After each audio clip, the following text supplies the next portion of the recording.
এই পৃথিবীতে একজনই মহিলা যে আল্লাহর সালাম পেয়েছে এবং জান্নাতে অলরেডি ঘর পেয়েছে জীবিত অবস্থায়। অথচ খাদিজা জীবনে একটা ওয়াক্ত নামাজ পড়েনি, এক ওয়াক্ত নামাজ পড়েনি, একটা রোজা রাখেনি, জীবনে একদিনের জন্য পর্দায় থাকেনি। বলেন, তার পুরা জীবন আমি পড়ে দেখেছি, জীবনে কোনোদিন তিনি পর্দায় ছিলেন না।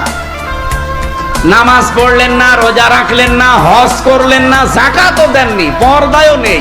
অথচ আল্লাহ সালাম দিয়েছে, জান্নাতে ঘর বানিয়ে পাঠিয়েছে।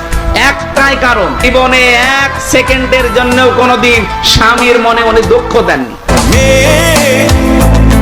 তুমি ঝড় কি বোঝো